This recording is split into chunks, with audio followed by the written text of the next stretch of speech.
Hey friends, welcome to friends and pharma. जैसा कि आप सबको पता है, UPSC drug inspector medical devices का रिज़ल्ट आ चुका है। इसका एग्ज़ाम हुआ था 2 नवंबर को और 25 नवंबर को रिज़ल्ट आ गया, यानी कि 1 महीने का भी समय नहीं लिया। और यूपीएससी ने रोल नंबर वाइज लिस्ट निकाली है। इसमें कुछ इंपॉर्टेंट बातें हैं जो शायद आपने ध्यान ना दी हो, उसी के लिए मैंने एक वीडियो बनाई है। आप सबको पता है, ये जो रिज़ल्ट आया है ये रिटर्न एग्ज़ाम का रिज़ल्ट आया है। रिटर्न एग्ज़ाम के बाद इंटरव्यू भी होगा।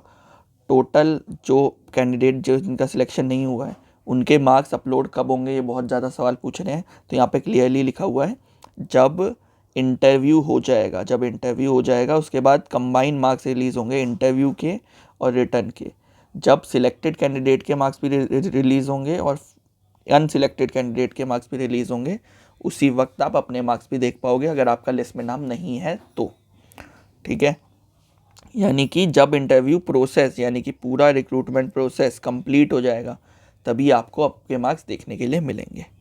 ठीक है, बाकी ये जो कैंडिडेट्स हैं जो सिलेक्टेड हैं 20 ड्रग इंस्पेक्टर की पोस्ट के लिए, उन सबको बहुत बहुत कॉन्ग्रेचुलेशन। टोटल 82 कैंडिडेट्स हैं, 20 सीट्स हैं। इंटरव्यू ज़्यादा मुश्किल नहीं रहने वाला, क्योंकि हम देख पा रहे हैं 4 टाइम्स ही मतलब कैंडिडेट को सिलेक्ट किया है। तो आपको कोशिश करनी है कि आपको बेस्ट रहना है। इंटरव्यू के लिए आपको क्या करना चाहिए, ये सबसे बड़ा सवाल है। इंटरव्यू के लिए आपको क्या करना चाहिए, इंटरव्यू के लिए वही मेडिकल डिवाइसेस रूल्स पढ़ने चाहिए। मैं इसको हार्ड में लिख देता हूँ ताकि आपको जब मर्जी पीडीएफ में ही, जब आप टेलीग्राम पे पीडीएफ डाउनलोड करो तो आपको पीडीएफ में ही लिखा हुआ मिल जाए। ठीक है, मेडिकल डिवाइसेस रूल्स पढ़ने चाहिए 2017 के। अब मेडिकल डिवाइसेस रूल्स में ना अमेंडमेंट होती रहती है। ठीक है, अमेंडमेंट होती रहती है ऑलमोस्ट हर साल में बहुत बार। तो जब आप CDSCO की वेबसाइट पे जाओगे तो उसमें अमेंडमेंट दे रखी है बहुत सारी।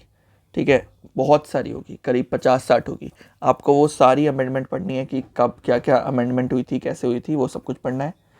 मेडिकल डिवाइसेस रूल्स भी आपको, मेडिकल डिवाइसेस रूल्स के बाद ड्रग एंड कॉस्मेटिक एक्ट भी आना चाहिए 1940 वाला। और ड्रग एंड कॉस्मेटिक रूल्स भी आपको पता होने चाहिए, ओवरव्यू पता होना चाहिए 1945 का।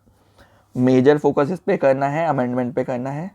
इसके बाद अगर आपके पास टाइम बच जाए तो drug and cosmetic act and drug and cosmetic rules पे फोकस करना है।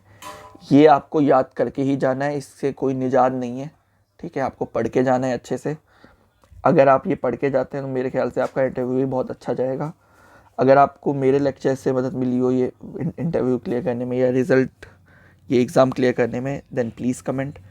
अगर आप उनमें से हैं जिनका सिलेक्शन हो गया है, देन प्लीज़ कमेंट करना और ये बताना कि आपके अप्रॉक्सीमेट मार्क्स कितने बन रहे हैं, ताकि बाकियों के अप्रॉक्सीमेट मार्क्स कंपेयर करके हम ये बता पाएँ कि एक्चुअल में कट ऑफ कितनी गई है।